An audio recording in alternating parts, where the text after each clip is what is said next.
अब्बा पिता, हम आपका धन्यवाद करते हैं, स्तुति करते हैं। हम शुरुआत किया है, आज पहले अध्याय में आ रहे हैं।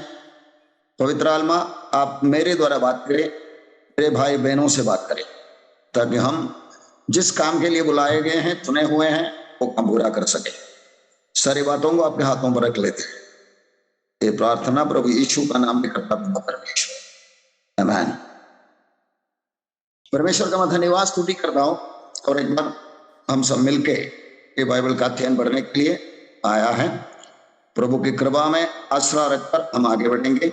आज हम लोग पहला अध्याय शुरू कर रहा है, रेवलेशन का पहला अध्याय। यीशु मसीह महिमा के साथ प्रकट होकर आ रहा है, यूहन्ना को पात्मोस में मिलता है। यही है आज हम देखने वाला अध्याय का संक्षिप्त रूप रहेगा। ये हमारे प्रोग्राम का जनरल हिस्सा हम लोग देख चुका है। ये एरिया में हम आके खड़ा है, कलीसिया का जमाना चल रहा है, कलीसिया का जमाने का अंतिम भाग, उधर हम खड़ा है। और ये पहला अध्याय जो हम पढ़ने वाले हैं, उसमें प्रभु यीशु महिमा में प्रकट होकर दिखा रहा है, वो ये पहला अध्याय। और दूसरा और तीसरा अध्याय में हम लोग कलीसियाओं के बारे में सुनने वाला है, 7 कलीसियाओं के नाम। और आगे 4 से 22 हम लोग भविष्य की बातें देखने वाला। ये प्रभु अपने आप को प्रकट कर रहा है, ये वर्तमान काल है, ये भविष्य काल है। बाकी से ये संक्षिप्त में रखता। पिछले हफ्ते इसको कड़ी जोड़ने वाला ये 70 सप्ताह का भविष्यवाणी जो दानियल ने 9वां अध्याय का 24 से 27 वचन में बोला था, उसको जोड़कर नेहम्याह की किताब में लिख रखा बातों को दिख चुका है। इसका मतलब भविष्यवाणी का एक लिंकिंग हमें बराबर मिल चुका है। आए हम एक समर्पण की प्रार्थना के साथ शुरुआत करेंगे। हम अपना बाइबल हाथ में लेकर प्रार्थना करेंगे। ये मेरा बाइबल है, इसमें जो लिखा है सच है। ये बाइबल जो कहता है कि मैं हूं, वो मैं हूं। ये बाइबल जो कहता है कि मैं कर सकता हूं, वो मैं कर सकता हूं। आज भी इन वचनों से मैं सिखाया जाने वाला हूं। मेरा जिंदगी पहले जैसा कभी नहीं रहे। प्रभु यीशु ने मुझे बचाया है, उनका लहू से मुझे खरीदा है। शैतान मेरी जिंदगी में हरा हुआ है। इन वचनों के आधार पर मैं आगे बढ़ूंगा। पवित्र आत्मा मेरा अगुवा है। मैं आगे आगे बढ़ूंगा, पीछे पीछे कभी नहीं, कभी कभी कभी नहीं। क्योंकि यदि भी हम शरीर में चलते फिरते हैं तो भी शरीर के अनुसार नहीं लड़ते, क्योंकि हमारी लड़ाई के हथियार शारीरिक नहीं, पर गढ़ों को उठा देने के लिए परमेश्वर के द्वारा सामर्थ्य है। इसलिए हम कल्पनाओं का और हर एक ऊंची बात का जो परमेश्वर की पहचान की विरोध में उड़ती है, खंडन करते हैं। और हर एक भावना को कैद करके मसीह का आज्ञाकारी बना देते हैं। आमीन। हम किया हुआ समर्पण के साथ हम आगे बढ़ेंगे। पहला अध्याय में हम देखने वाला है, पहला अध्याय का 19वां वचन में लिख रखा हुआ बातें मैंने नीचे दिखाया। इसलिए जो बातें तूने देखी है और जो बातें हो रही हैं और जो बातें इसके बाद होने वाली है, उन सबको लिख ले। संपूर्ण प्रकाशित वाक्य का एक रूपरेखा ये पहला अध्याय का 19वां वचन में लिखा रखा। आज हम देखने वाला है, उसका ब्लू कलर में रखा हुआ जो बातें तूने देखी है, यही हम देखने वाला है।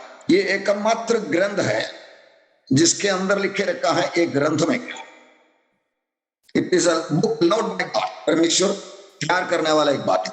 इसलिए हम लोग ओपनिंग वर्ड्स में देखने वाला है, जल्दी होने वाली बातों को परमेश्वर दिखाना चाहता है। प्रकाशित वाक्य का भविष्यवाणियां 3 भागों में, पहला अध्याय, दूसरा और तीसरा अध्याय, 4 से 22 अध्याय, कलीसिया का जमाने के बाद की बात, इस तरह बांटा हुआ। आइए हम पहला वचन पढ़ के शुरुआत करेंगे।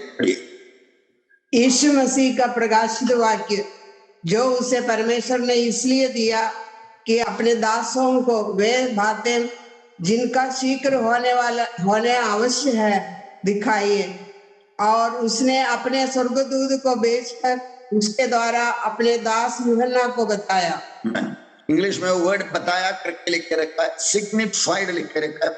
उसका अनुवाद ऐसा हो सकता है प्रदर्शित किया। काफी बातें यूहन्ना देख रहा है, काफी बातें यूहन्ना सुन रहा है। इन बातों में हमारे मुख्य पॉइंट ये कि अपने दासों को बताना चाहता है।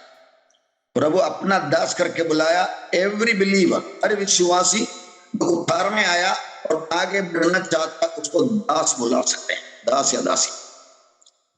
और परमेश्वर दिखाना चाहता है हमारा रिस्पॉन्स, हमारा प्रतिक्रिया क्या, हम क्या बताते हैं उसके बारे में। परमेश्वर अपने दासों को भविष्य की बातें बताना चाहता है, आपका प्रतिक्रिया क्या। हम मत्ती के 25 का 24 वचन में ऐसे पढ़ते हैं, तब जिसको एक तोड़ा मिला था उसने आकर कहा, हे स्वामी, मैं तुझे जानता था कि तू कठोर मनुष्य है। तू जहां कहीं नहीं बोता वहां काटता है और जहां नहीं छींटता वहां से बटोरता है। ये कहावत को हम अपना जिंदगी से हटाना है। परमेश्वर जो मेरे जिंदगी में करता है वो मेरी भलाई के लिए है, हम सबकी भलाई के लिए है। ये व्यक्ति जिसको एक थोड़ा मिला रहा, वो धंधा करने के बावजूद मालिक ने अपना मर्जी से अपना रिस्क में दिया रहा, लेकिन वो लिया नहीं, धंधा किया नहीं, इसलिए उसके ऊपर ऐसा ही न्याय हुआ। तेरी बातों से मैं तुझे न्याय करता हूं करके बोल के निकाल कर 10 वाले को दे दिया और इसको बाहर के अंधकार में डाल दिया। ये हमारी जिंदगी का नहीं होना है। हमारे जिंदगी का कैसा होना है? शामुएल बेटे को एली याजक ने सिखा दिया बात हमारे प्रति करने वाला। 3 बार यहोवा ने बुलाया, शामुएल को मालूम नहीं पड़ा कौन बुला रहा है। एली के पास गया, आया, वापस आया, वापस आया, वापस आया। तब एली ने बताया, बोल यहोवा मैं सुनता हूं। ये बात इधर लिख के रखा है। तब यहोवा और पहले के समान पुकारा। 30 बार पुकारने के बाद 4थी बार शामुएल शामुएल, और शामुएल ने कहा है क्योंकि तेरा दास सुन रहा है। ये बात हमारा तरीका होने में, पर वो आप कुछ बताना चाहता है तो मैं सुनने को तैयार, आप कुछ मेरे द्वारा करना चाहता तो मैं करने के लिए तैयार। और शब्दों में बोलेगा, जहां कहीं तू भेजे मैं जाऊंगा, जो भी तू बोले मैं कर दूंगा। इस तरह के रिस्पॉन्स हमारा होना जरूरी है, क्योंकि उसका कारण नीचे लिख के रखा है। उसने उत्तर दिया, तुमको स्वर्ग के राज्य के भेदों की समझ दी गई है पर उनको नहीं। साथी में याद रखना, मेरे साथ बोलिए, हमको स्वर्ग के राज्य के भेदों की समझ दी गई है। हर एक विश्वासी जब परमेश्वर का बच्चा बनते हैं, नया सृष्टि बन जाते हैं, उनको स्वर्ग राज्य की भेदों की समझ दी है। फिर पूरा बताते नहीं है, समझ दे रहा। वो समझ से भेदों को ढूंढना, निकालना। जैसे पत्रोस ने लिख के रखा, बुलाए जाने और चुन लिए जाने को समझने के लिए भली भांति करते जाओ। अगर हम नहीं करोगे, पत्रोस खुद बोलता है, तुम ठोकर खाओगे। याद रखना, उद्धार पाने के बाद हमारा जिंदगी ठोकर खाने के लिए नहीं, ठोकर से बचना है। औरों को ठोकर में आने के लिए छोड़ना भी नहीं है। इस तरह के काम के लिए प्रभु ने हमें बुलाया। ये दिल में याद रखें, हम लोग ये एक सिक्का वाले का अनुकरण नहीं करेंगे। ये शामुएल बालक का तरीका अनुकरण करके हम आगे बढ़ेंगे। आए हम उसका दूसरा वचन बढ़ेंगे, प्रकाशित वाक्य पहला अध्याय का दूसरा। जिसने परमेश्वर के वचन और यीशु मसीह की गवाही अर्थात जो कुछ उसने देखा था उसकी गवाही दी। मैं यूहन्ना को जो बताया दिखाया उसका गवाही दे रहा। यूहन्ना खुद बोल रहे, मैं गवाही दे रहा हूं करके। तीसरा वचन बढ़ेगा। धन्य है वह जो इस भविष्यवाणी के वचन को पढ़ता है और वे जो सुनते हैं और इसमें लिखी हुई बातों को मानते हैं, क्योंकि समय निकट है। मैं हम परखने वाला है ये बेट, समय निकट है। लेकिन उसके पहले मैं आपको याद दिलाता हूं, धन्य है वो जो इस भविष्यवाणी के वचन को नंबर 1 पढ़ते हैं, नंबर 2 सुनते हैं, नंबर 3 मानते हैं। एक सिमिलर स्केच में गूगल्स में निकाल के डाला है ताकि आपका दिल में बैठ जाए। पढ़ता है ये बच्चा और उसका पिताजी मिलकर बाइबल पढ़ते हैं, और एक आदमी सुनने के लायक कान लगाते हैं, बाकी लोग ध्यान से फोन पे बात करते हैं, और बच्चे को बराबर मां समझाता है कि बेटा ऐसा करना है तुम्हें।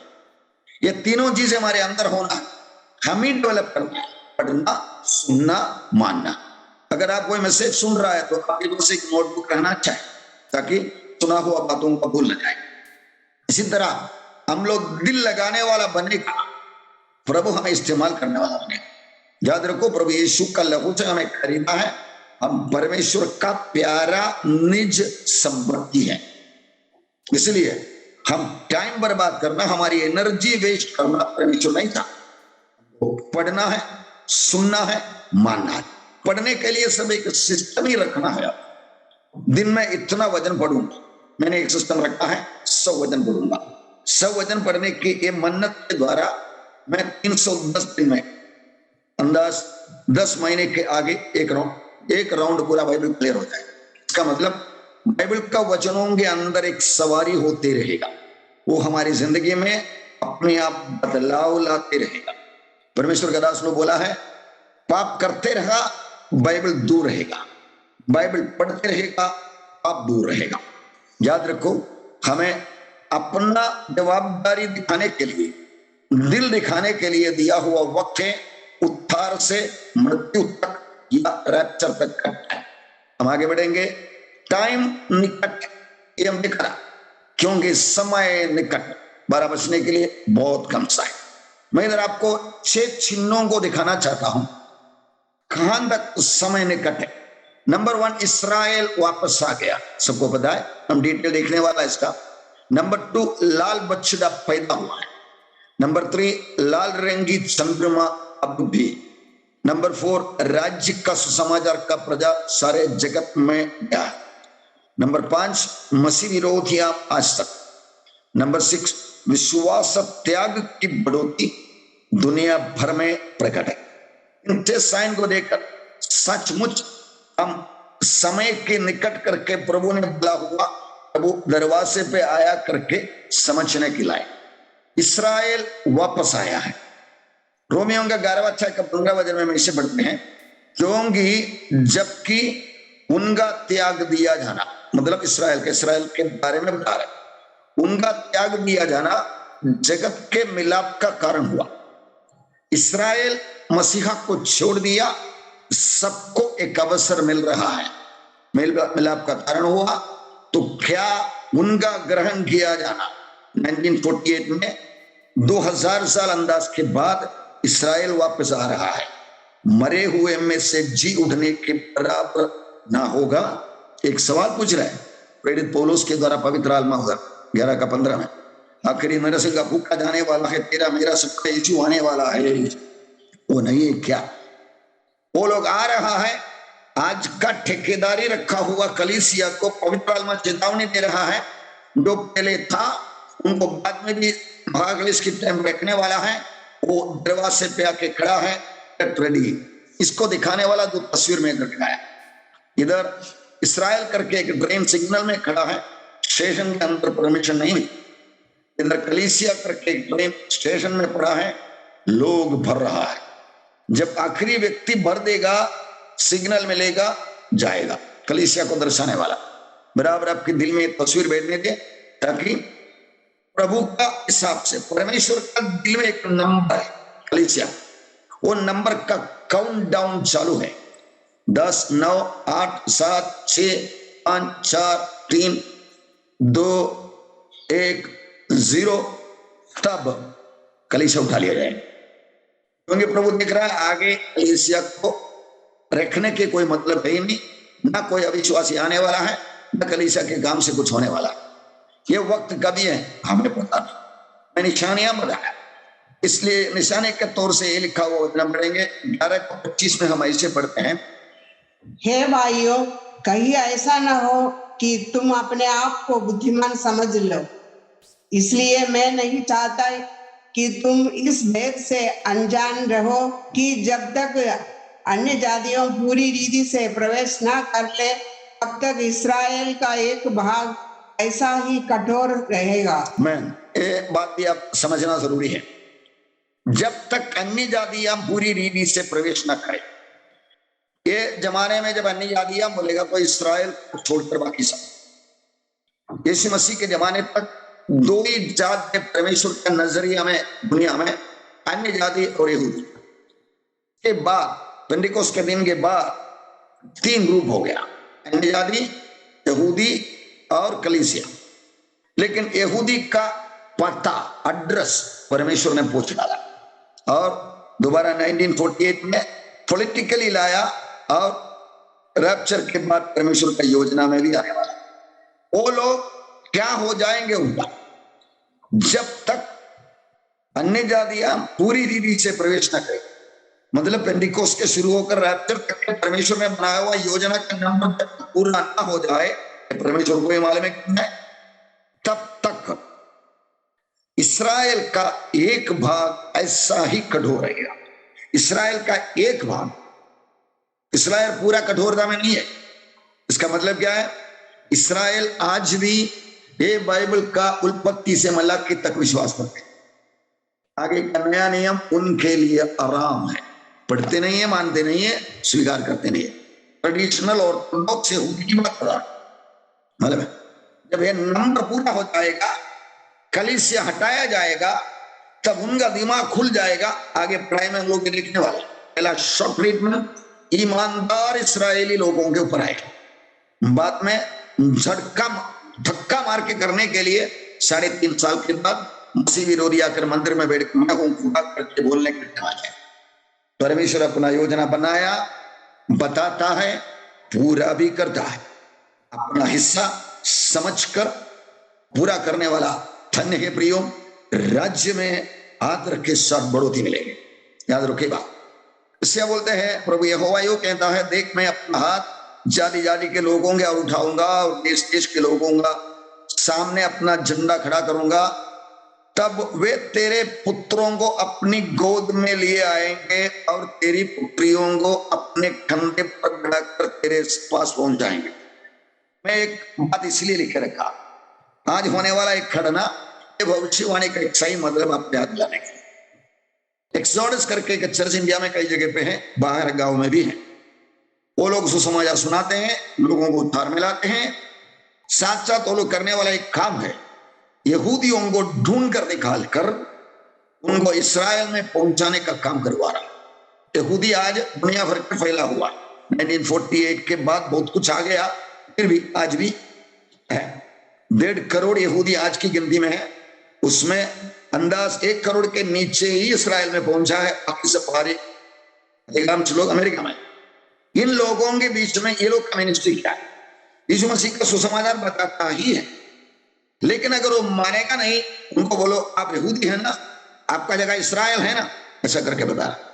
इस्राएल राष्ट्र हर यहूदी जहां भी पैदा हुआ अपना आइडेंटिटी दिखा सकता है, तो आना स्वागत है, जगह मिलेंगे, जीने का रास्ता खोल के दे देंगे, दे आर वेलकमिंग। ये जाते वक्त होने वाला एक बात भी मैं आपको बताऊं, ये जब भी मसीह लोगों का काम के द्वारा यहूदी लोग इस्राएल में पहुंचना शुरू कर दिया, ताकि लोगों को पता ही नहीं था मैं पक्का यहूदी है क्या। उनका डीएनए टेस्टिंग करके यहूदी करके साबित करके, पासपोर्ट है ही नहीं, पासपोर्ट बनाने के लिए मदद किया, जाने के लिए पैसा है ही नहीं, पैसा कलेक्ट करके उनको पहुंचा दिया। बीच में सुसमाचार भी बोलते, याद रखो। ये बातों को देखकर यहूद रब्बी लोग ने मसीह लोगों को पूछा, क्या तुम्हारा इरादा है क्या हमको भी मसीह बनाए? तब वो लोग ये वजन दोहराए, कोटिंग आपका किताब में लिख के रखा है ना, जाति जाति के लोग अपने बच्चों को कंधे पर बिठा कर लेकर आओ, वही काम हम कर रहा है। पौलुस का वजन याद रखो, मैं जातियों के लिए जाति बन गया, यहूदियों के लिए यहूदी बन गया, नियम रहित वाले लोगों के लिए नियम रहित हो गया, इसीलिए कि किसी भी रीति से कुछ लोगों को बचाए। इस बात का गवाही ex prime minister Benjamin Netanyahu ने बोला भी है, फिलिस्तीन के घर में चलता रास्ता। उन्हें बताया दुनिया में यहूदी को दिल से प्यार करने वाला एक ही जात है, वो जात है इवेंजेलिकल क्रिश्चियंस, या हमारी भाषा में परमेश्वर का बच्चे विश्वासी। बातें जैसा चल रहा है वो देखकर हम लोग किस लिए जागरूक करना है, एक बात मैं आपको याद दिला रहा। इस्राएल वापस आया, ये ओसिया का वचन हम लोग एक बार पढ़ चुका था, मैं इंट्रोडक्शन में आपको दिखाया था। 2 दिन के बाद वो हमको जिलाएगा और तीसरे दिन वो हमको उठाकर खड़ा करेगा, तब हम उसके सम्मुख जीवित रहेंगे। ये यहूदी यही हो रहा है करके समझता नहीं है।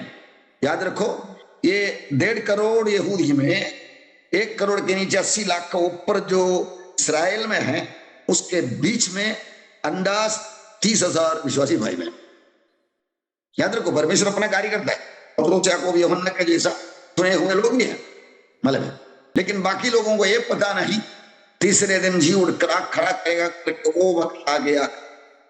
AD 32 में मरा हुआ यहूदी राष्ट्र 1948 में एक नया जन्म आया।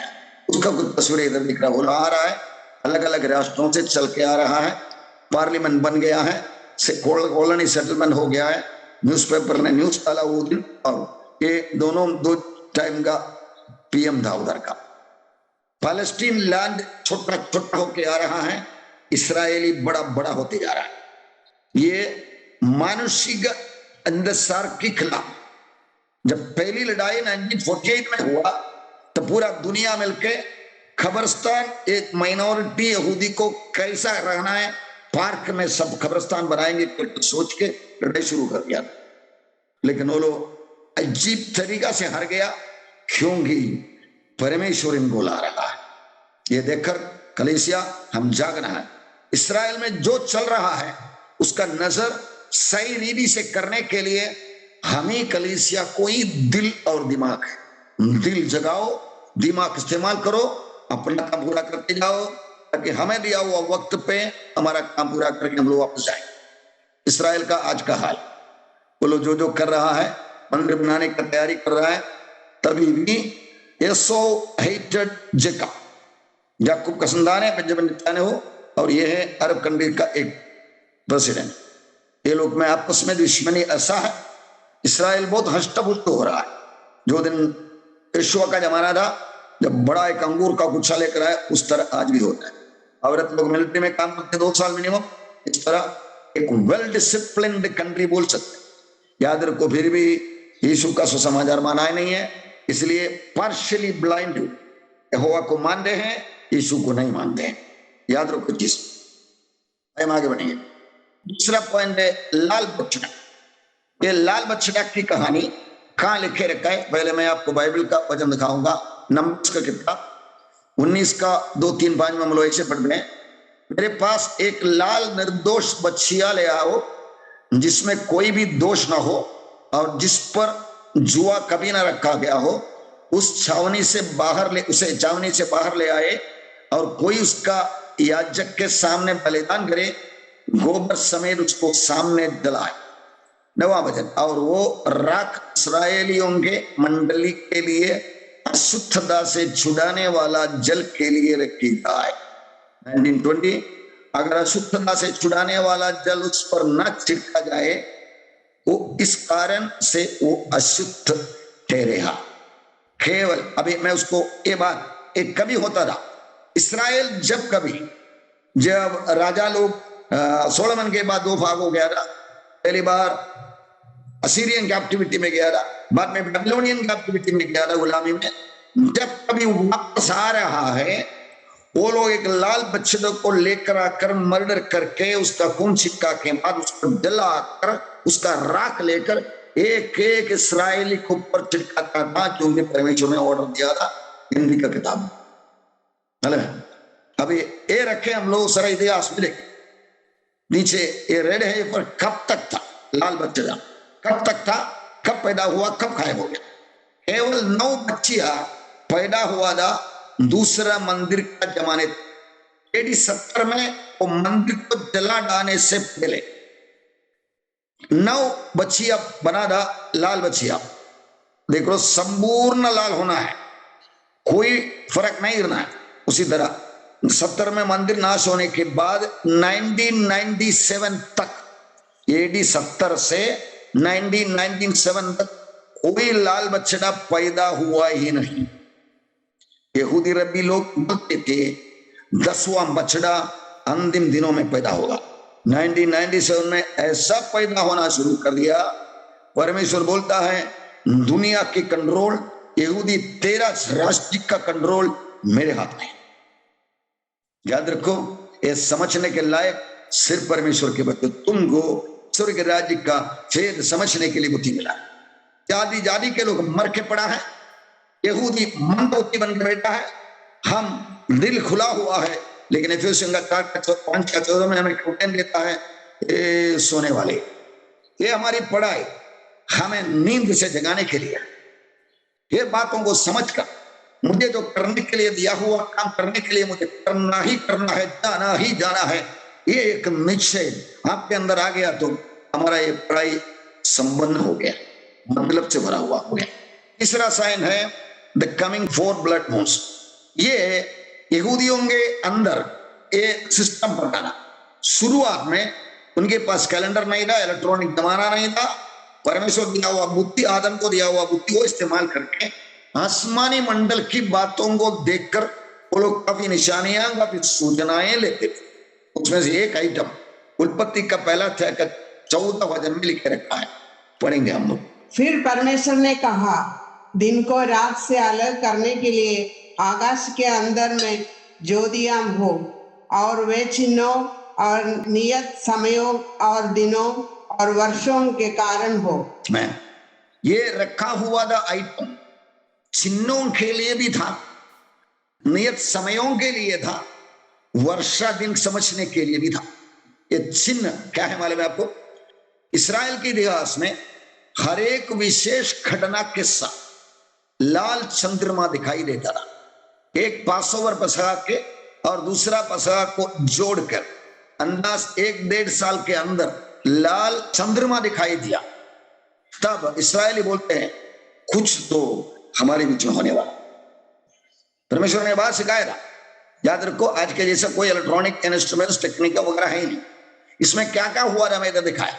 162 to 163 एडी में ऐसा 4 लाल चंद्रमा आया था। फिर दूसरा आया 795 796 एडी में, तीसरा आया 842 843 एडी में, चौथा आया 860 861 एडी में। कुछ ना कुछ करना हुआ भी है, डिटेल लिख कर रखा है। पांचवा आया 1493 to 1494, छठवां आया 1949 to 1950 इसराइल का आजादी के दिनों में, सातवां आया 1967 to 68 6 दिन का लड़ाई के टाइम में, आखिरी 8वां अभी तक आया है 2014-2015 में ज्यूइश हॉलिडे एपिसोड 8वां। ये 8वां का मैं थोड़ा खुलासा करना चाहता हूं ताकि आज ये हम इनको क्या सूचना देता है। आखिरी 4 लाल चांदों में झोपड़ियों का पर्व 28 सितंबर 2015 में आया। सितंबर 23 को मॉस्को में एक बड़ा मुस्लिम मॉस्क प्रेसिडेंट व्लादिमीर पुतिन ने खोलने का अनुमति दी। मॉस्को में एक मुस्लिम लोगों का मॉस्क, रशिया को धर्म से कोई लेन देन है। रशिया में हम लोग सुसमाचार बोल के सुनेगा, मन फिराओ पर तो बोलेगा, हमको पकड़ के अंदर डालेंगे, बारगांव छाया हुआ कुंडू डिपोट। वो लोग एक मुस्लिम मॉस्क बनाने के लिए व्लादिमीर पुतिन प्रेसिडेंट ने परमिशन दी। ये क्या इशारा करता है? एसेकिएल 38-39 अध्यायों में बोला हुआ गोग मागोग लड़ाई का एक सूचना और उसका तैयारी हो सकता है। ऐसा है तो ये लड़ाई इसराइल को यहोवा परमेश्वर के नजदीक लाएगा। इसराइल में, इसराइल के संबंधित जो जो हो रहा है दुनिया के अंदर, इसराइल के खिलाफ नफरत पैदा करता है, गुस्सा पैदा करता है, जलन पैदा करता है। लेकिन इसराइली लोग अपना परमेश्वर हमारे साथ है करके बोलने के लिए नजदीक नजदीक आ जाता है। याद रखो AD 135 में उन्हें दुनिया के कोने पर तितर बितर किया। वो लोग बोला था ना, उनका खून हमारे ऊपर और हमारे पीढ़ बच्चों के ऊपर आने दे करके वो होते रहता था। फाइनल एक बार 60 लाख यहूदियों को हिटलर अकेला मार डाला। इन सब बातों को देखकर इसराइलियों का आशा टूट चुके, अभी हम दोबारा नहीं आएंगे ना। मसीह मंडली काफी लोग ये विचार किया था इसराइल के साथ परमेश्वर का व्यवहार करना, रिप्लेसमेंट थियोलॉजी बोलते थे। मतलब इसराइल गया, कलीसिया आ गया, अभी हमेशा के लिए। ये बात परमेश्वर ने हटाया 1948 में। याद रखो उनका योजना पढ़ना है, समझना है। आपको बाइबल पढ़ते रहना है। आपका सामने मिला हुआ अखबार पढ़ने के टाइम बाइबल का उसका क्या जुड़ाव है, ऐसी बातों को पढ़ते हैं तब आपको मालूम पड़ेंगे बाइबल और न्यूज़पेपर का क्या हिस्सा है। न्यूज़पेपर में काफी बातें आ जाएंगे, सब हमें जरूरत नहीं है। एक छोटा सा राष्ट्र हमारा केरला का आधा भी नहीं है। वो आइटम आज दुनिया को हिलाने वाला एक शक्ति बन गया। असंभव। पोस्ट डालेंगे पब्लिक पार्क में, वो लोगों को गाड़ने के लिए सिमेट्री बनाएंगे। तो सोचा हुआ था 23 राष्ट्र मिलकर सलाम बोल के या झुक के लाल झंडा सफेद झंडा दिखाकर बोला लड़ाई बंद करो। गॉड इज बिहाइंड इसराइल दो it is a stubborn mute. Israel के पीछे सर्वशक्तिमान परमेश्वर है, जबकि वो एक जिद पकड़ने वाली गिद्दी की जैसा है। लेकिन हमको ये सुनने के लिए, समझने के लिए बुद्धि दिया है, दिया है, दिल और दिमाग खोलो।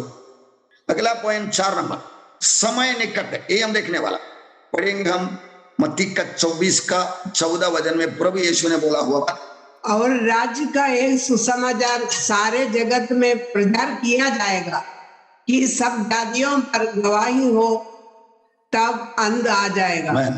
अंत आने से पहले प्रभु यीशु मसीह ने एक गवाही दी, एक चिन्ह दिया, एक निशानी दिया। वो क्या है?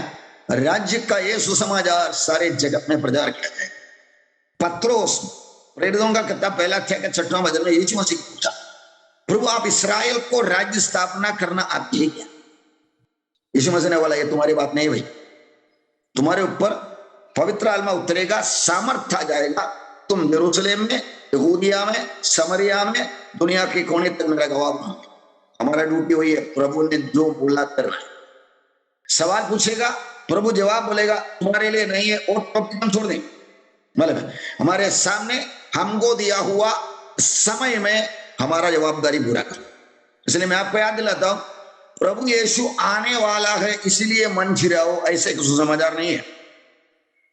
मेरा मरने का 2 दिन के बाद प्रभु यीशु आने दे, मेरा मरने का 2 दिन के पहले कलीसिया को लेने के लिए प्रभु आने कैप्चर होने दो, कोई फर्क नहीं। अगर मेरा मरने के बाद आएगा मैं 3 फुट नीचे से ऊपर आएगा, अगर मेरा मरने के पहले आएगा मैं इधर से टिक ऑफ हो जाए। जो हमारा इश्यू नहीं है, आने वाला है 100% पक्का है, लेकिन आने वाला है इसलिए मन फिराओ बोलने का। तब लोग पूछेंगे, जैसा पत्रोस के पत्र में लिख कर रहता है, आता है करके बोलता है, लेकिन पहले जैसा अभी भी है। हमारे पास जवाब नहीं उसका। इसलिए प्रभु यीशु आएगा 100% पक्का।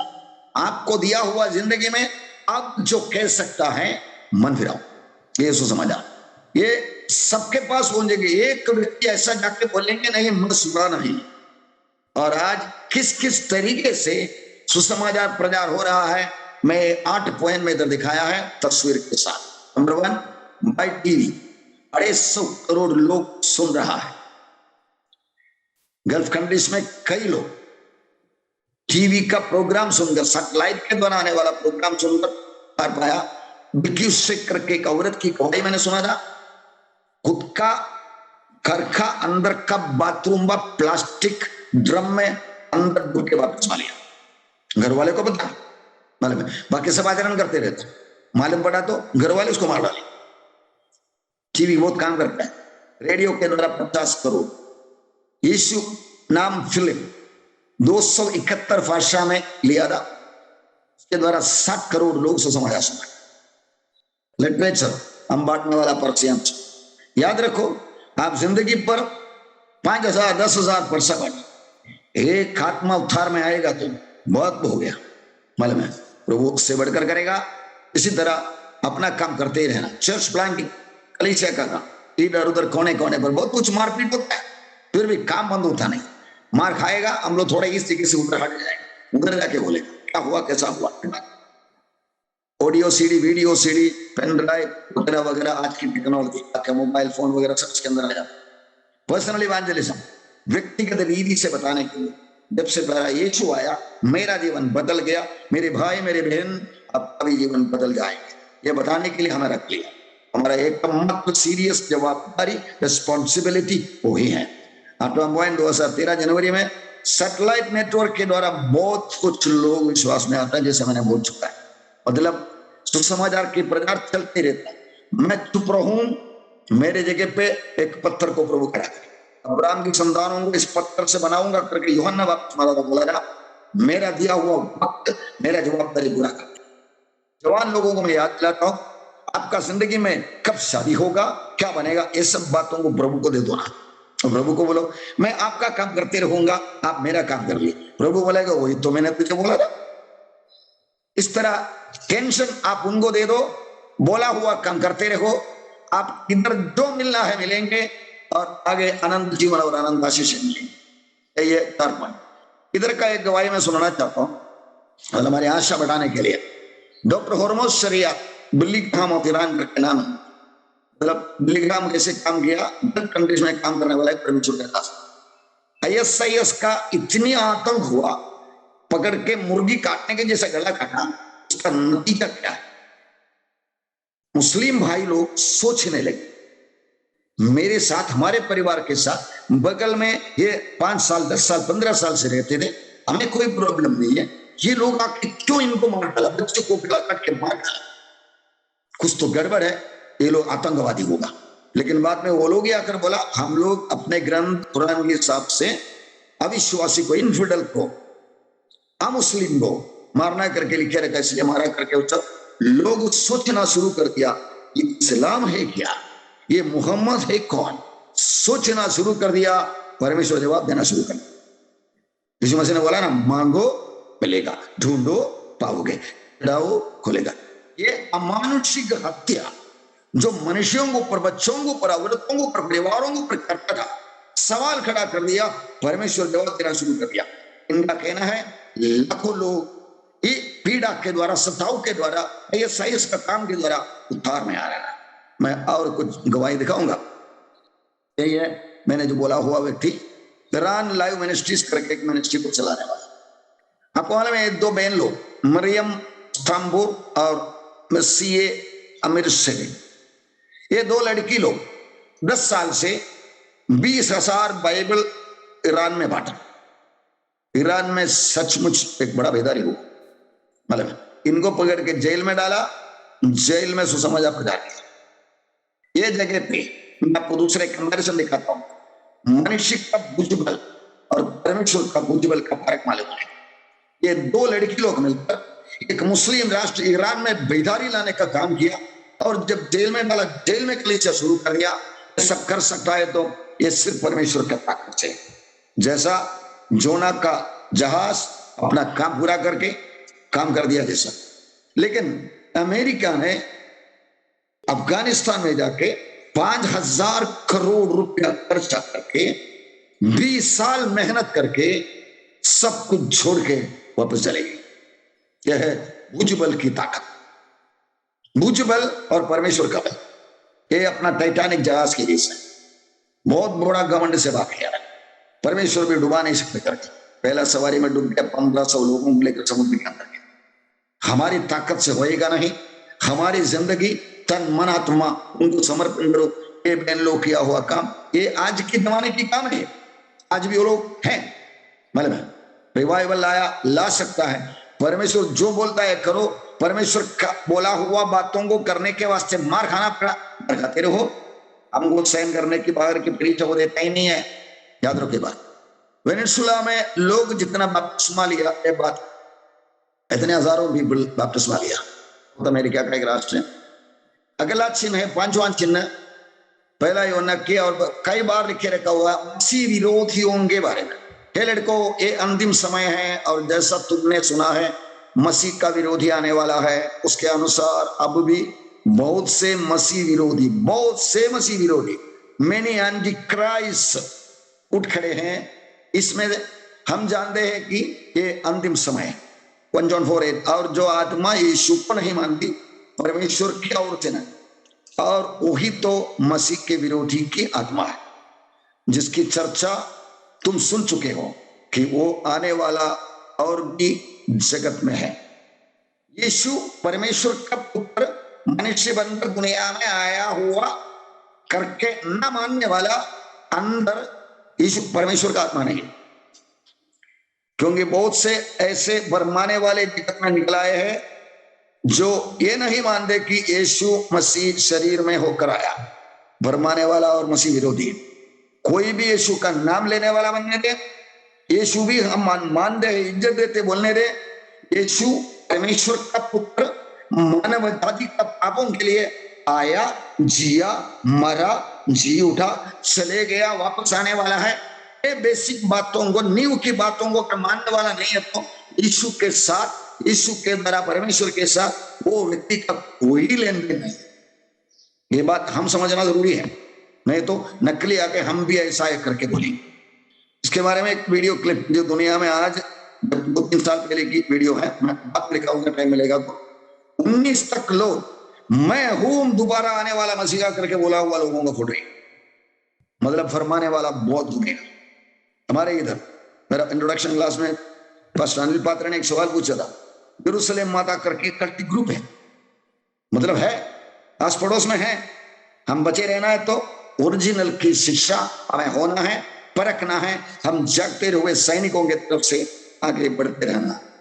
पांचवा चिन्ह हम लोग पांचवी देख रहा था, मसीह विरोधी लोग आने वाला है। पढ़ेंगे मत्ती का 24 का 23 से 27 तक। यीशु मसीह ने कुछ बातें बोला, इसके वास्ते हम लोग ध्यान पूर्वक रह सकते हैं, क्वेश्चन ले सकता है। मत्ती 24, 23 to 24। उस समय यदि कोई तुमसे कहे देखो मसीह यहाँ है या वहाँ है, तो विश्वास न करना, क्योंकि झूठे मसीह और झूठे भविष्यवक्ता उठ खड़े होंगे और बड़े चिन्ह और अद्भुत काम दिखाएंगे कि यदि हो सके तो चुने हुओं को भी भरमा दे। मैं संभालना है हम लोग आगे। जिस देखो मैंने पहले से तुमसे सब कुछ कह दिया है, इसलिए यदि वे तुमसे कहे देखो वह जंगल में है तो बाहर ना निकल जाना, या देखो वह कोठरियों में है तो विश्वास न करना, क्योंकि जैसे बिजली पूर्व से निकलकर पश्चिम तक चमकती है, वैसे ही मनुष्य के पुत्र का भी आना होगा। हम ध्यान रखने के लिए क्वेश्चन ले रहा, यीशु मसीह एक बार बादलों में आ जाएंगे, धरती में नहीं आएंगे कलीसिया को लेकर जाने के लिए, और 7 साल के बाद घोड़े पर बैठकर कलीसिया के साथ दुनिया में राज्य करने के लिए जैतून पहाड़ में उतरेंगे। इसके बीच में यीशु किधर भी आके वो घर में है, वो सिटी में है, वगैरह वगैरह बोलने का। अब ऐसा खबर मिला समझो दिल्ली स्टेशन होके, न्यू दिल्ली होके प्रभु यीशु कश्मीर से कन्याकुमारी जा रहा है, दिल्ली में 2 घंटा रुकने वाला है बोलेगा तो आप ऐसा सोचेंगे? एक बार देखेंगे, मिला तो मिला, नहीं तो जाने दो, आप फंसा जाएंगे। इसलिए प्रभु ने साफ साफ बताया, मतलब वो शरीर के साथ चले गया, शरीर के साथ स्वर्ग में है, दर्शन वगैरह देते हैं, हमारी आत्मा को उनकी जगह पे उठाकर बातें दिखाते हैं। वो नहीं है, यीशु मसीह आया, वो कोठरी में है, वो कमरे में करके बोलेगा विश्वास में। कलीसिया को उठा लेने के लिए कभी भी वो जमीन पर नहीं आएंगे, वो पकड़ आएंगे। उसके बाद 7 साल के बाद शरीर के साथ घोड़े पर बैठकर कलीसिया के साथ ऊपर बनाने वाला, ये उनका सिस्टम। इसके बीच में कोई प्राइवेट आगमन है ही नहीं है, याद रखिए बात। लास्ट बट 1 पॉइंट, विश्वास त्याग बढ़ते रहता है। नंबर 1 इंग्लिश में लिखा, मैं बोल के हिंदी अनुवाद करूंगा। Adultery, व्यभिचार has been legalized in South Africa by constitutional right। व्यभिचार कर सकते हैं, कोई प्रॉब्लम है ही नहीं करके साउथ अफ्रीकन गवर्नमेंट कई राष्ट्रों में अनुमति दिया हुआ है, मतलब इसलिए प्रोस्टिट्यूशन सेंटर रखा है। उधर जाने वाले का उम्र ज्यादा होना, 17 के 18 के ऊपर होना है करके उधर सकता हूं। नंबर 2, गे मैरिज, आदमी आदमी के साथ, औरत औरत के साथ शादी होना अमेरिकन सुप्रीम कोर्ट ओके कर दिया है। उसके खिलाफ स्कूल में बोल नहीं सकते हैं, सिखा नहीं सकते हैं, और पब्लिक बोलेगा तो उनको वोट ही नहीं मिलेगी। नंबर 3, अमेरिका क्रिश्चियन कंट्री, याद रखो। Number 3, Germany national ethics council calls for incest between siblings to be legalized by government. भाई बहन के बीच में होने वाला फिजिकल रिलेशन चलेगा करके सरकार कानून ओके करना। मैं एक व्यक्ति को बोला था, बेटा तेरा कपड़ा पहनना स्टाइल सरब, नहीं मेरे घर का लोगों को कंप्लेन नहीं तो आपका क्या प्रॉब्लम है। तो मैंने उनको एक कहानी सुना, एक मसीह पादरी से मैं सुना था। उनका कलीसिया में एक लड़की को उसके माँ बाप लेकर हॉस्पिटल में लेके गया, प्रेग्नेंट था, अबॉर्ट करना है, और फादर को फोन करके बोला तो फादर बोला मैं आता हूं, रुको कुछ मत करो। उधर आके पूछा, वो बच्चे को जन्म देने दे, क्योंकि मैं उसको जाके एक जगह पे बिठा दूंगा, डिलीवरी होने दे, अपने बच्चे को मैं ले लूंगा, आपका जिंदगी नॉर्मल हो जाए। तब माँ बाप ने बोला हुआ बात, फादर जी ये बच्चे का बाप कौन है आपको पता है? मुझे पता नहीं। इसका छोटा भाई। छोटा भाई को बुला के बात किया, बेटा ऐसा हुआ, बहन घर में किस तरह की कपड़ा पहनता था, उसके बाद साथ दाया हमारा ऐसा हो गया। संभालो। दुनिया यीशु मसीह से, परमेश्वर से हटाने के लिए हर तरफ की नाटक करेंगे और सारी दुनिया मानेंगे भी। जब एक लड़का और दूसरा लड़का के साथ शादी हो रहा है, तमिलनाडु की कहानी इन दिनों में, और सरकार ने वो कानून से ओके कर दिया, तो माँ बाप बोल रहे अभी थोड़ा तसल्ली आ गया, नहीं तो बहुत बेइज्जती होता। सरकार ने ओके कर दिया आदमी आदमी से शादी करने के लिए, इसलिए माँ बाप को तसल्ली। ये क्या तसल्ली है? याद रखो, विश्वास त्याग बढ़ते बढ़ते बढ़ते जा रहा। 4 नंबर को item, Japanese court ruled that adultery, extramarital affairs are okay if it is done for business. धंधा बिजनेस करने के लिए किसी के साथ जुड़ना है, कोई औरत कोई आदमी, नो प्रॉब्लम। अपना फिल्म वर्ल्ड में आ चुका है। फिल्म वर्ल्ड में एक औरत की पति अगर फिल्म एक्टर है और उसको कोई डायरेक्टर लेडी के साथ सोना है, औरत भी छोड़ देते हैं में फिल्म एक्टिंग करने का ना। इस तरह सब कुछ उल्टा दिशा में आ रहा। फ्रांस में preaching to repent is a hate speech, मत फिराओ करके प्रचार करना गलत है करके फ्रांस में कानून बनाया। कर्नाटका के हाईकोर्ट के बाद दोहराया था। एक ही मार्ग बोलने का नहीं, मन फिराओ बोलने का, वो हर दिन लोगों को घृणा पैदा करता। 6वां point, in India efforts are on for yoga, Surya Namaskar to be made a part of educational syllabus। मतलब एजुकेशनल सिलेबस में योगा या सूर्य नमस्कार वगैरह सब आ रहा है, वो हमारी संस्कृति है करके बोलता आ रहा। करप्शन किधर भी है, ये दुनिया का ईश्वर यीशु मसीह ने उसको नाम रखा है, इसलिए हम संभालना है। Killer of a cow is to be killed, Chhattisgarh का सीएम अप्रैल 2017 में पेपर में लिख के भेजा था, टाइम्स में जमा आया था। गाय को मर्डर करने वाले को मर्डर करना है। 80% जो वर्ल्ड्स डॉग बाइट, जितने लोग दुनिया में पागल कुत्ता काट के मरते हैं उसमें 80% इंडिया में होता है, क्योंकि जानवर को ना मारने का कानून है, इंसान मरेगा तो चलेगा। दुनिया किधर जा रहे हैं याद रखो, समय निकट है। मालूम यूहन्ना, हम लोग आगे एक चिन्हों को तो 7-6 चिन्हों को हम लोग देखा, याद आपको? हम कहां पहुंचे याद दिलाने के लिए मैंने आपको एक चिन्ह दिखाया था, 6 चिन्ह। हम लोग समय निकट है उसका कहां तक पहुंचा। इसराइल का वापस, लाल बछड़ा, लाल लंगी चंद्रमा, का सुसमाचार सब जगह पे, मसीह विरोधियों को आज तक, विश्वास त्याग की बढ़ोतरी, ये 6 पॉइंट को हम देखा। Everything is completed. इमिनेंस एक वर्ड, एक इंग्लिश में एक वर्ड है, समय निकट है, इसका मतलब है कभी भी हो सकता है। उसमें कोई उम्र का प्रायोरिटी है ही नहीं, क्या कोई ये नहीं है प्रभु आप ही आ नहीं सकते 5 साल के लिए 10 साल के लिए, नो नो नो, प्रभु कभी भी आ सकता है। हम इंतजार करना है, इसलिए कि हम लोग अपना हिस्सा पाने के लिए तैयार होता है। आए हम आगे बढ़ेंगे। पहला अध्याय का 4 वचन, यूहन्ना की ओर से आसिया की 7 कलीसियाओं के नाम, उसकी ओर से जो है और जो था और जो आने वाला है, और उन 7 आत्माओं की ओर से जो उसके सिंहासन के सामने है। त्रिएक परमेश्वर के बारे में इधर बात करता है, उसकी ओर से, उन 7 आत्माओं की ओर से, वचन की शुरुआत में, और यीशु मसीह की ओर से त्रिएक परमेश्वर के बारे में वादे वार होते। उत्पत्ति का शुरुआत के अध्याय में है, आओ हम मनुष्य को अपनी समानता में बनाए। प्रकाशित वाक्य में है God is a triune God. ऐसा क्यों हमें पता नहीं, परमेश्वर ने खुद अपने बारे, उनके बारे में सब बताया।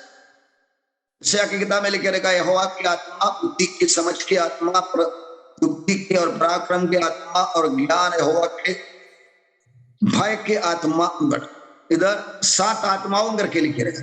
परमेश्वर अपने बारे में बताने के टाइम ऐसी कुछ अजीब तरीके से बात करता है। कुछ बातें हमको स्वर्ग में जाके जवाब मिलेंगे। 7 कलीसियाओं को लिख रहा है। पात्मोस दी इधर बैठा है यूहन्ना, ये सातों कलीसिया इधर ही है, यरूशलेम के इतना दूर, कुछ 500-600 किलोमीटर दूर में ये बातें हो रहा है। ये बात हम समझ के आगे बढ़ेंगे। 5वां वचन, और यीशु मसीह की ओर से जो विश्वास योग्य साक्षी और मरे हुओं में से जी उठने वालों में पहलौठा और पृथ्वी के राजाओं का हाकिम है, तुम्हें अनुग्रह और शांति मिलती रहे। वह हमसे प्रेम रखता है और उसने अपने लहू के द्वारा हमें पापों से छुड़ाया है सभी बोले, और हमें एक राज्य और अपने पिता परमेश्वर के लिए याजक भी बना दिया। उसी की महिमा और पराक्रम युगानुयुग रहे। मैं आमीन। एक इंट्रोडक्शन की तौर से बातें बताई। विश्वास योग्य साक्षी, जी उठने वालों में से पहलौठा। यीशु मसीह पहलौठा कैसा बंदा है? खुद की ताकत से मरे हुए में से जी उठा पहला व्यक्ति, क्योंकि जी उठने के बाद हमेशा के लिए जीवित है। गलत आगे का वचन हम लोग देखने वाला है। एलिया ने एक बच्चे को जलाया था, एलिशा ने जलाया था, ये सब बातें वापस मर गया। यीशु मसीह ने लाजरस को जलाया, लेकिन ऐसा नहीं है, मर के जी उठा, फिर हमेशा के लिए जिंदा है। वो शरीर में यीशु जीवित था, वो शरीर में जिंदा हुआ, वो शरीर के साथ चले गए, वो शरीर के साथ स्वर्ग में बैठे हैं, वो शरीर के साथ घोड़े पर बैठकर आने वाला है, वो शरीर के साथ यरूशलेम में बैठकर राज्य करने वाला है। इसलिए वो एक किया, इसलिए कि हमें भी वो हक मिले, हमें एक राज्य और याजक बनाया। वो कर दिया काम का, बाकी करने के लिए हमें रख लिया है। यीशु का लहू का सामर्थ्य दुनिया को बनाने के लिए हमें रख लिया। 7 और 8 वचन बढ़े। देखो, वो बादलों के साथ आने वाला है और हर एक आंख उसे देखेंगी, वरन जिन्होंने उसे बैठा था वे भी उसे देखेंगे, और पृथ्वी के सारे कुल उसके कारण छाती पीटेंगे। आमीन। प्रभु परमेश्वर जो है और जो था और जो आने वाला है, जो सर्वशक्तिमान है, वह ये कहता है, मैं ही अल्फा और ओमेगा हूँ। मैं वो है सब कुछ। ईश्वर के बारे में जो कुछ भी मुझे और आपको समझ सकता है वो प्रभु यीशु में है। बाइबल बताते हैं उसमें परमेश्वरत्व की सारी संपूर्णता देह रूप में वास करता है। मतलब हमको कितना ये परमेश्वर के बारे में समझ सकता है। एक दिन फिलिपुस ने पूछा ना, हमको पिता को दिखा दो, लोगों ने बोला जो मुझे देखा है पिता को देखा। तुम ऐसा बोलते। तो यीशु जब दुनिया में उतर कर आया, धर्म वाले लोग बोलने के जैसा एक भविष्यवक्ता आया था, सही वो भविष्यवक्ता था, लेकिन वो भविष्यवक्ता से बढ़कर था। वो भविष्यवक्ता वो उनका सृष्टिकर्ता। याद रखो, he was everything what we looked for। Edan के बगीचे में गायब हो गया वो परमेश्वर का संगति, वापस जमीन पे उतर कर हमारे साथ चलता फिरता था।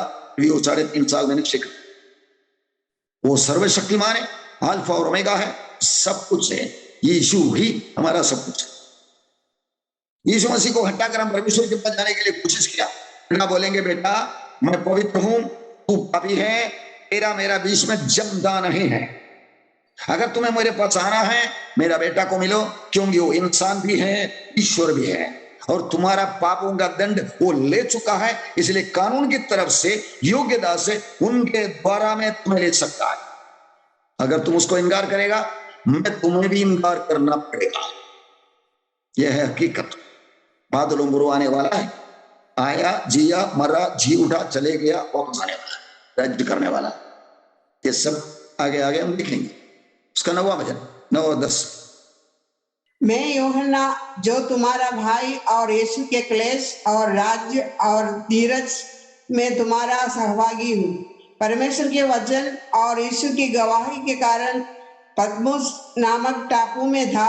मैं प्रभु के दिन आत्मा में आ गया और अपने पीछे तुरही का सा बड़ा शब्द कहते सुना। मैं यूहन्ना बोलता है यीशु के क्लेश और राज्य और धीरज में तुम्हारा सगवा। यीशु के राज्य में दुख उठाना है, यीशु के राज्य में सामर्थ्य भी है। तो यीशु ने बोला मेरी बातों को वो लोग मानेगा तो तुम्हारा भी मानोगे, मुझे वो लोग सताएगा तो तुम्हें भी सताएगा। It is a warfare against another kingdom. एक राज्य के खिलाफ एक लड़ाई है। वो राज्य कोई मानुषिक राष्ट्र नहीं है, एक सैतानिक किंगडम है। लाखों करोड़ों अशुद्ध आत्माओं का झुंड के खिलाफ एक आलमी की लड़ाई के लिए हमसे होता नहीं रहा, वो योग्य बनाकर प्रभु यीशु ने खड़ा कर दिया। विश्वास करने वाले के साथ एक चिन्ह होगा, वो मेरे नाम में शुद्ध आत्मा को निकालेंगे, बीमार को हाथ रखेंगे, चंगा हो जाए।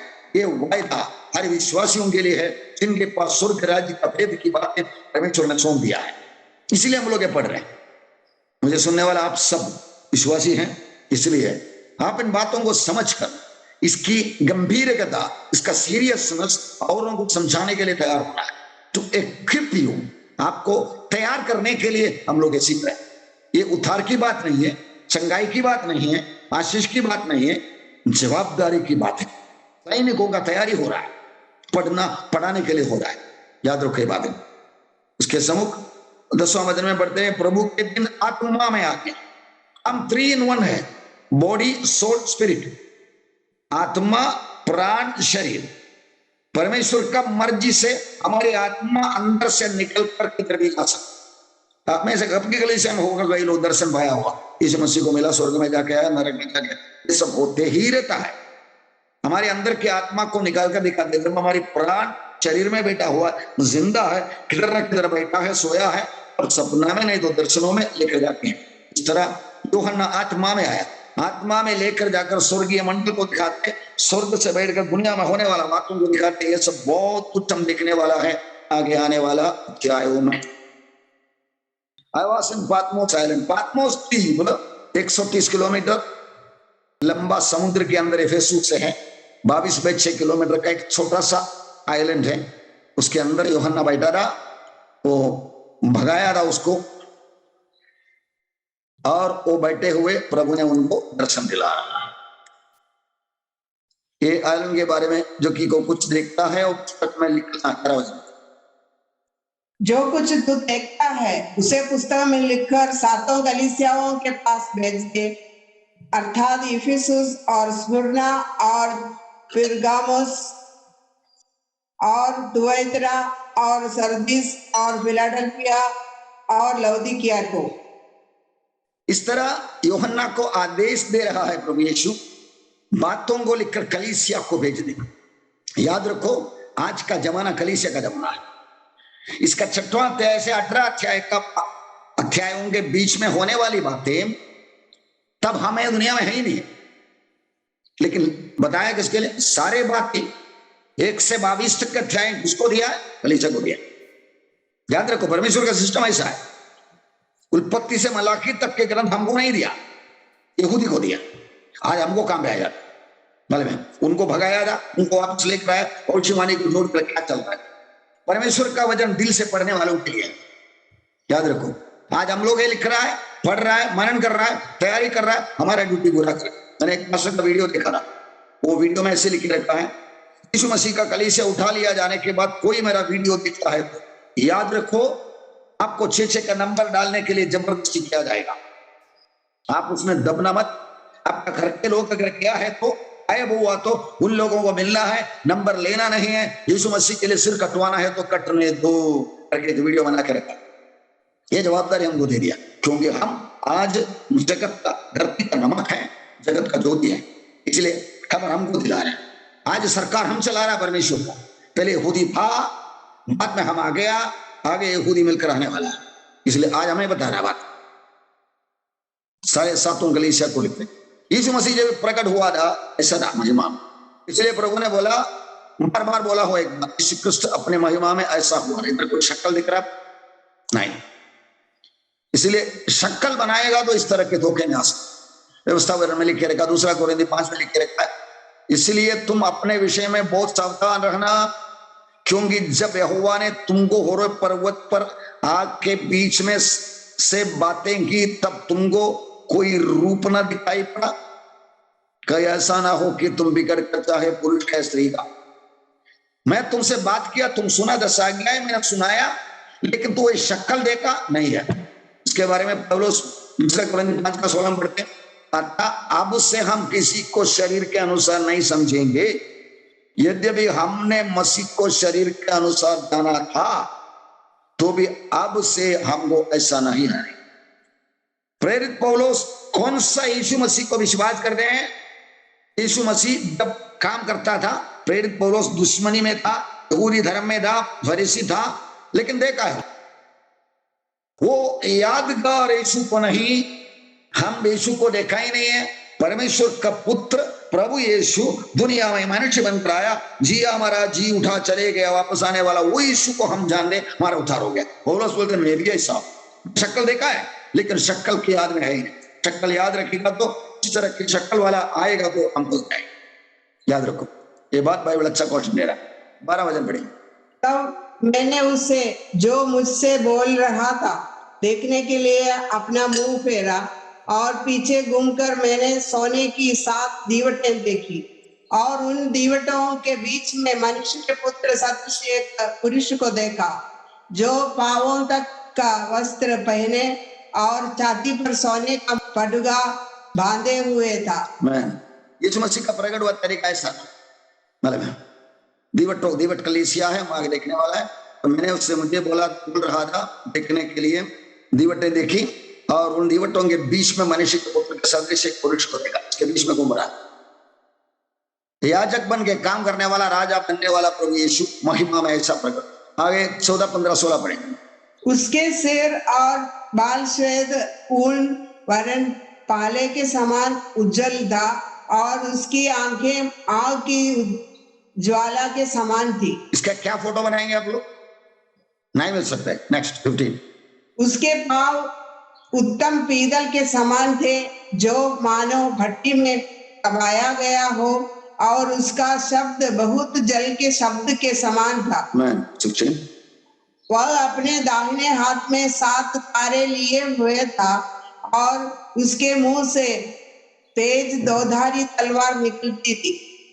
उसका मुंह ऐसा प्रज्वलित था जैसा सूर्य खड़ी धूप के समय चमकता है। यीशु का महिमा में आया हुआ शक्ल की चर्चा कर रहा है। याद रखना, 7 कलीसिया के बीच में घूम फिरने वाला, कलीसिया को कभी ना छोड़ते हैं। एदन के बगीचे से अदृश्य तरीके से प्रभु यीशु धरती में घूम रहा था। जोशुआ को मिलने के लिए उत्तर कर आया था, captain of the army of God. Musa के साथ चट्टान बनकर पीछा कर रहा था। आज हमारे बीच में, कलीसिया के बीच में घूम रहा करके बोल रहे हैं, और तारों को हाथ में रखा है। तारा कौन है? कलीसिया का दूत, आगे पढ़ने वाला है। याद रखो प्रियो, वो हमको छोड़ के जाएगा नहीं। उनका दिल हमारे साथ चिपका, उनको नाराज दिलाने वाला, उनको दुखी दिलाने वाला कोई भी चीज आप मन में सोचा तो रद्द कर दो। उनका इच्छा पूरा करने के लिए जो भी करना है, प्रभु मैं करूंगा करके, कम से कम पत्रोस बोला ऐसा करो, प्रभु मैं तेरे लिए मरने के तैयार। वो गिर गया था लेकिन उठा, प्रभु ने वजन को पकड़ा था और उसको लाया भी है। इसी तरह हम लोग जागते रहे। जब मैंने उसे देखा तो उसके पैरों पर मुर्दा सा गिर पड़ा। उसने मुझ पर अपना दाहिना हाथ रखकर कहा, मत डर, मैं प्रथम और अंतिम और जीवता हूँ। मैं महिमा में आया हुआ यीशु को देखकर यूहन्ना, जो यीशु के छाती पर सवाल करने वाला यूहन्ना, बेहोश होकर गिर गया, मर गया जैसा। इसका मतलब महिमा का यीशु ये शक्ल वाला नहीं है। ये शक्ल वाला आइटम आप घर में बिठाएगा यीशु का है करके, नहीं तो हम क्रिश्चियन दुनिया को खड़ा करने के लिए आपको धोखा खाने का चांसेस है। ऐसा एक घर में हमारे, मैं क्या था, ऐसा एक फोटो रखा था, वो फोटो का पीछा करके मैं उसमें लिख के रखा, मार्ग सत्य जीवन में ही हूँ। वजन लिखे रखो, शक्ल मत रखो। ये शक्ल वाला कला के दरवाजे पे कटराया तो आपका बोलेंगे, बताओ बोलेंगे, हिम्मत नहीं होगा। उनकी शक्ल आपको परिचित है। यीशु का शक्ल कोई देखा ही नहीं है, वो ऐसा महिमा में है। 18। मैं मर गया था और अब देख मैं युगानुयुग जीवता हूँ, और मृत्यु और अधोलोक की कुंजियां मेरे ही पास है। मैंने यीशु जी उठा का मतलब ये, मर गया था, देख मैं युगानुयुग जीविता हूं। दुनिया में ऐसा कोई आया नहीं, मर गया था, जी उठा, बाद में मर गया। यीशु बोलता है मैं युगानुयुग जीवित हूं, मृत्यु का और अधोलोक का कुंजियां मेरे पास। Death is under his control. 19। इसलिए जो बातें तूने देखी है, और जो बातें हो रही है, और जो बातें इसके बाद होने वाली है, उन सब को लिख ले। ये बात ही मैंने आपको पहले बोला था, 19 वचन में दिखाया था। मतलब जो बातें तूने देखी है, ये पहला अध्याय। जो बातें हो रही है, दूसरा और तीसरा अध्याय। जो बातें इसके बाद होने वाला है, 4 से 22 अध्याय। रूपरेखा और प्रगटा, 3 वचन। अर्थात उन 7 तारों का भेद जिन्हें तूने मेरे दाहिने हाथ में देखा था, और उन 7 सोने की दीवटों का भेद, वे 7 तारे 7 कलीसिया के दूध है, और वे 7 दीवट 7 कलीसियाएं हैं। मैं हाथ में बैठा हुआ है दूध, पशुआन इवेंजलिस्ट, कोई भी वर्कर यीशु मसीह के हाथ में। 7 कलीसिया है वो दीवटे, उसके बीच में घूम फिरने वाला प्रभु यीशु, छोड़ के नहीं जाएंगी। उनका दिल कलीसिया के साथ जुड़े हुए हैं। कलीसिया के लिए काम करने वाला, सुवार्थ करके, इवेंजलिस्ट करके, पास्टर करके, अपोस्टल करके, टीचर करके काम करने वाले हाथ में लेकर, याद रखिए भाई, कलीसिया से बात करते हुए बार बार बताता भी है, मृत्यु और अधोलोक की कुंजियां मेरे पास दिखा रहा है। मैं तस्वीर से आपको समझने के लिए दिखा, मृत्यु को प्रभु ने हटा दिया। हम लोग ये जमाने में प्रवेश करना है। पहला अध्याय का बाद प्रभु यीशु महिमा में यूहन्ना को प्रकट हो रहा है। आगे 7 कलीसिया के बाद आए हम प्रार्थना करेंगे। अम्मा पिता, हम आपका धन्यवाद करते हैं, स्तुति करते हैं। आखिरी किताब इतनी बातों को खोल खोल कर आप उनको बता रहे हैं। आपने ओपनिंग में बोला जल्दी होने वाले बातें मेरे दासों को मैं बताना चाहूँ। प्रभु हम सब मिलकर बोलते हैं, प्रभु बोलिए, हम सुनने के लिए तैयार हो, हम मानने के लिए तैयार हो, आप जो बोलते हैं अनुसरण करने के लिए तैयार हो। हमें चला ले, आप कुमार हैं, हम मिट्टी हैं, हमें बना ले, आगे बढ़ा दे। धन्यवाद परमेश्वर। मुझे सुनने वाला मेरे भाई बहनों को, उनके द्वारा और सुनने वाला, मीडिया में सुनने वाला हर एक को अपने हाथों को सौंप देते हैं। भारत का इतिहास बदलने के लिए तुम धरती का नमक हो, तुम जगत का ज्योति करके बोल दिया, वो पूरा करने के लिए हम भाई लोगों को आशीष दे, आगे बढ़ा दे, आपके आत्मा से बढ़कर चला। हाँ परमेश्वर, किसी इंसान को कभी भी नफरत करने वाला चिंता हमारे जिंदगी में न होने। आप हमें मनुष्य को प्यार करने के लिए, मनुष्य का पुत्र खुद का बलिदान होने के लिए आए, ऐसा जरूरी है तो हम भी बलिदान होंगे, लेकिन मारने वाला नहीं, डराने वाला नहीं। प्रभु का काम करके जीना तो मसीहा, मरना तो नफा, इस तरफ से जाने के लिए मैं चाहे। आज के क्लास के लिए धन्यवाद, अपने क्या हुआ शिष्यों के लिए धन्यवाद। ये प्रार्थना प्रभु यीशु का नाम लेकर करता पिता परमेश्वर, आमीन। God bless you.